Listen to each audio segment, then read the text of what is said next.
hello, and welcome to the season premiere edition of the Gary Dunn Show right here on CUTV. I'm your host, Gary Smith.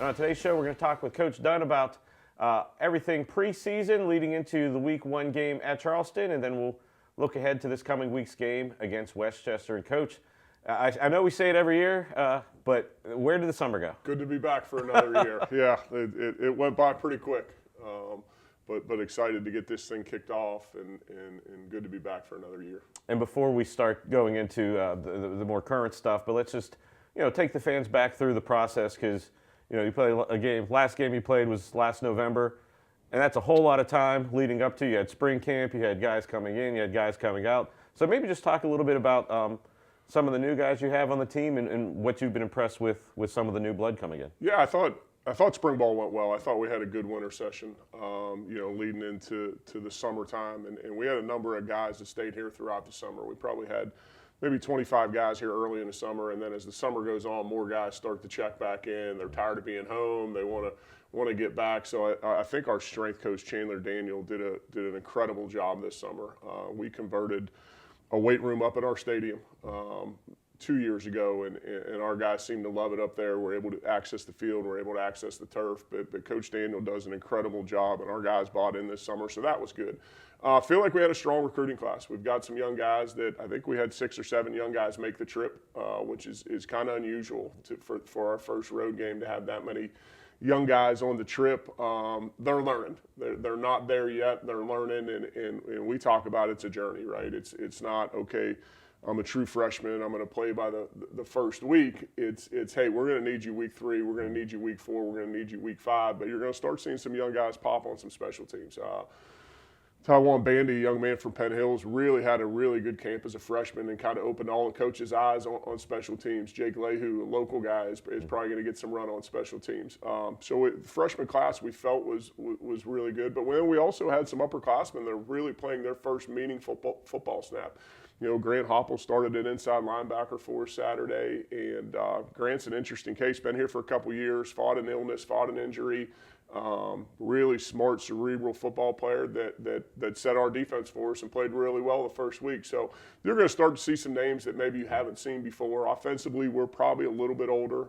Defensively, we got some young guys that are playing, some guys that played roles last year, and now they have expanded roles. Khalil Taylor, a young man that had an interception Saturday, played some last year on special teams, got a little bit of run on defense, but now he's an every down player. So, I think we have a nice mix of older guys and younger guys that are going to push for some playing time.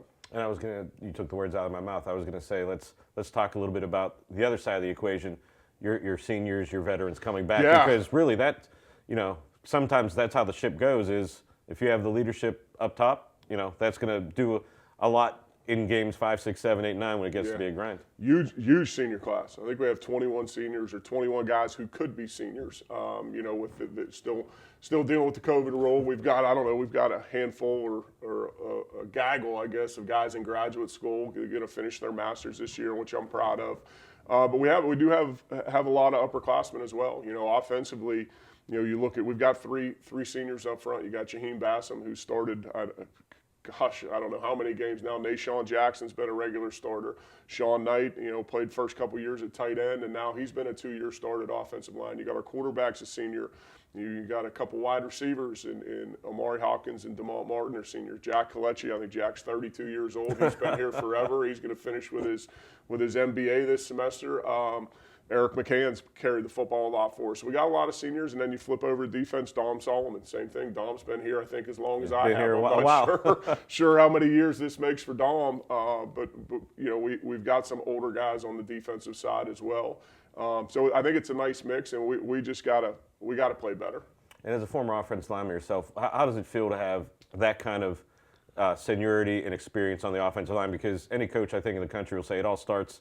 No matter what you do, whatever schemes, it all starts on the line. Yeah, I'll tell you, Coach McClain has got those guys playing really hard and really well. Jaheim, we moved him. He was a starting left guard for us for 3 years, and we moved him over to center this year, and he's doing a really good job of leading that bunch. Deshaun Jackson's kind of the physical one of the group, the problem child at times for me. And then Sean's really super athletic and a really strong run blocker. So, to have those guys and have them in our system for a number of years allows us to do more. And couldn't be happier with those guys.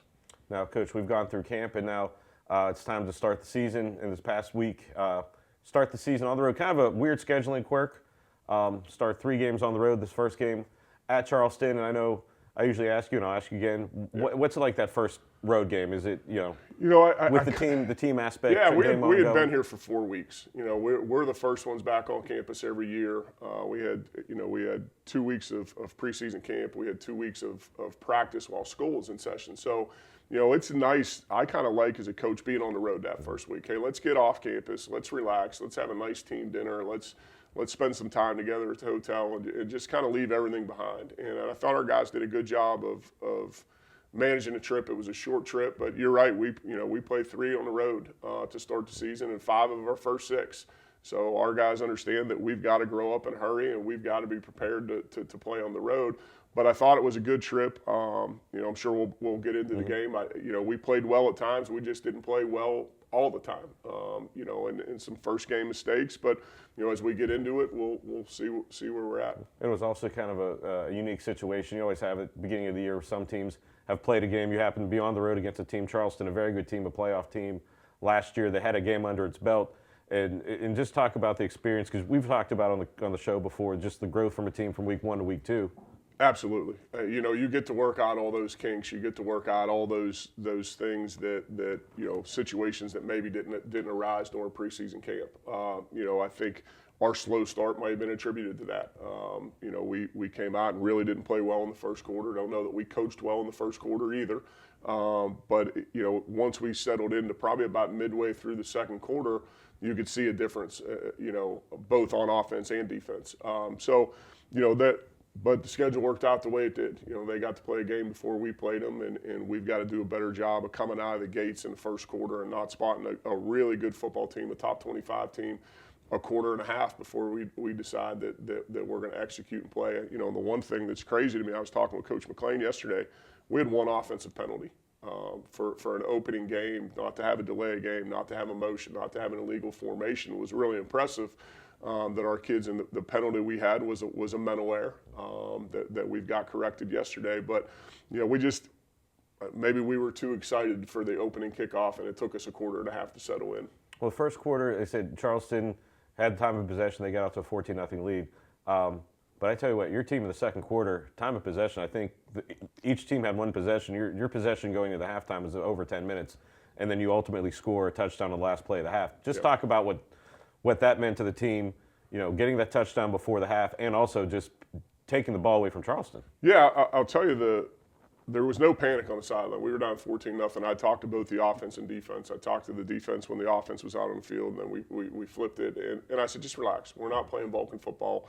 We're not executing. We're not running the football. We just need to relax. Let's put a drive together. And we did that. And I'll tell you, we dominated that second quarter play. We really dominated the third quarter play as well. Come out and we put a long drive together at the end, or at the beginning of the third quarter. Long drive at the end of the second, like you said, took 10 minutes, and we finished off for 4th and 1 for a touchdown. And then we come out and long drive to start the third quarter. I think we had to settle for a field goal, if I'm not mistaken, which hurt us. Our red zone offense was kind of the thing that, if you look back on it, kind of disappointed us. I talked to the team yesterday. You can't turn the ball over 3 times and have to kick 2 field goals and beat a good team. And that's what it boiled down to on defense. We gave up 2 explosive touchdowns. I thought our defense really settled into that game and played really well, except for the 2 explosive plays. And you can't do that and beat a good team. And that's what we're going to have to work on this week. And, even though first quarter wasn't the greatest, like you said, you kind of battened down the hatch in the second and third quarter, and you still had a chance to win that game at the end. What was the message to the sideline that last drive? Just execute. We work 2-minute drill every week. We do it a lot during preseason camp. We're going to work 2-minute drill today. We need to execute and just relax. We talk about at California playing the next play. It doesn't matter what happened to play before. It doesn't matter what's going to happen 3 plays down the road. We got to focus on this play. And we did that for a good portion of that drive. Give Charleston credit. We had a 4th and 2 there. We had a 3rd and 2 that we kind of missed a call, that we didn't get the first down. We had a good play call on 4th and 2, and they went cover 0 and got pressure. So give them credit. They made a play when they had to. But I was proud of the way the guys battled. You know, you're on the road. You're down 14-0 to a good team. Okay, let's start the work. Let's focus on the process and end up taking the lead 19-14. We're down in the red zone again, and we turned the ball over. I think if we at least settle for a field goal there and go up 2 scores, I think it's a different complexion of the game. We had all the momentum in the world. We throw a pick and then they break a long run, and the momentum switched, and we've got to be able to recover from that. I wasn't happy with the 4th quarter that we played. But those are learning lessons for our guys. And another learning lesson, Coach, the question I had too was we talked a little about 2-minute drill into the game. This is the first year there's a 2-minute warning in college football. There's some timing changes. As a coaching staff, how much of that weighs on the arithmetic of trying to figure out when to call timeouts, when to go out of bounds? Yeah, it's I looked at it all summer, and then I talked to some other coaches how they were handling it, and it's a new process, and I thought we handled it the right way.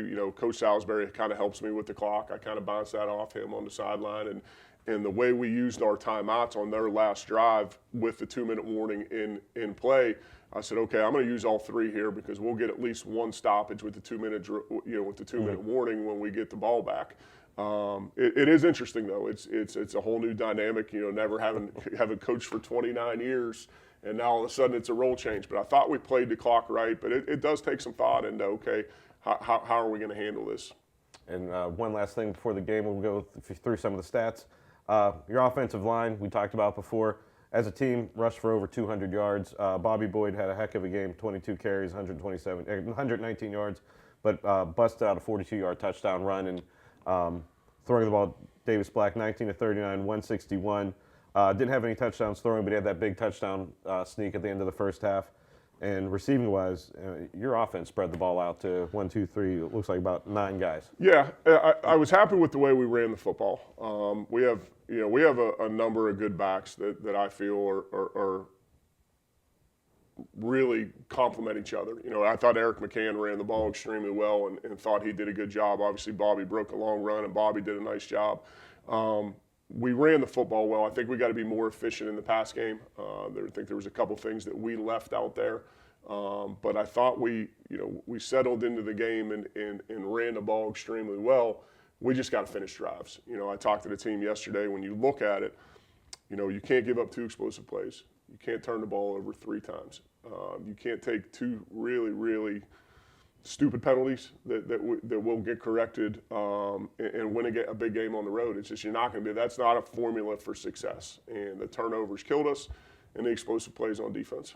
You mentioned Eric McCann III. He had 14 carries, 73 yards. So your number 1 and number 2 running backs, or 1A, 1B, whatever you want to say, both averaged over 5 yards a carry. So that's credit to them, credit the offensive line. And that puts a bow on week 1. We'll be back after this break, and we'll break down the scores in the PSAC and look ahead to this week's opponent, the Westchester Rams. You're watching The Gary Dunn Show right here on CUTV. More than 7,500 student athletes working to become champions in the league's 23 championship sports. 17 member campuses, educating more than 110,000 students, with an alumni base that tops the 1 million mark. The Pennsylvania State Athletic Conference making the PSAC proud. Vulcan football is back and ready to take on the best the PSAC has to offer this fall. After road games at Charleston, Westchester, and Lock Haven, the Vulcans return to Adamson Stadium for the home opener on September 28th. Save the date for October 19th and homecoming versus Slippery Rock. The Coal Bowl comes to Addison Stadium on October 26th versus IUP. The home schedule concludes with back-to-back games on November 9th versus Edinboro and Senior Day November 16th versus Shippensburg. For up-to-date information on the Vulcans, follow Cal Vulcans on social media or go to calvulcans.com. For live games and highlights, go to CUTV Sports 1 on YouTube or the PSAC Digital Network. Sports fans, we pack stadiums, arenas, and local gyms every day. And every sports fan is uniquely human. seeing each play with your own eyes, triggering your own emotions. And as humans, we won't agree on every call, but we can act with empathy and consideration. So put yourself in the official shoes. Be more than a fan. Be officially human.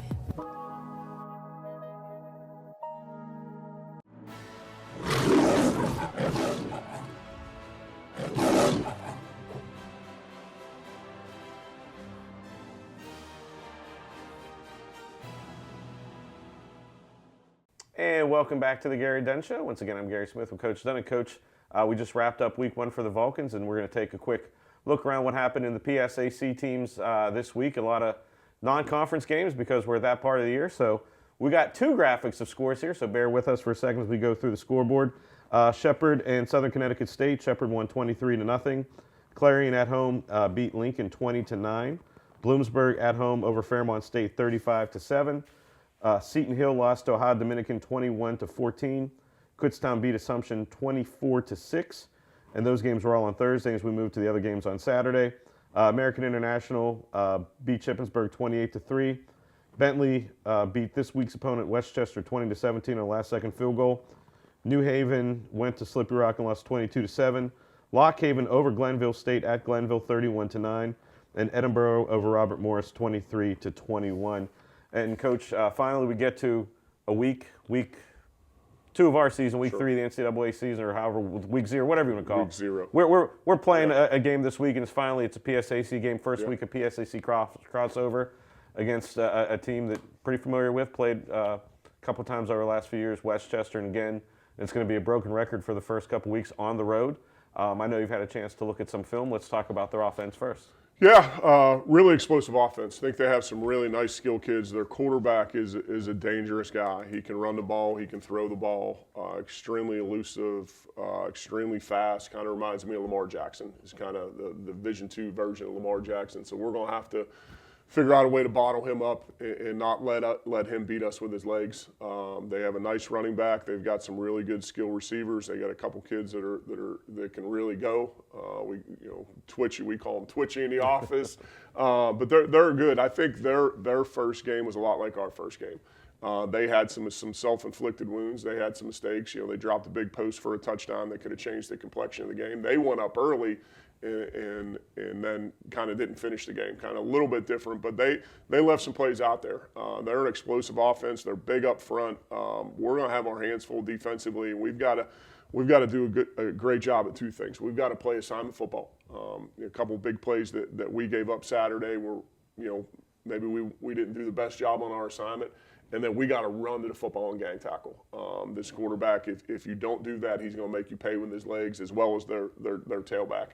So we've got to be straight on our assignments, and we've got to run to the football and get 11 hats to the party, or we're going to give up big plays.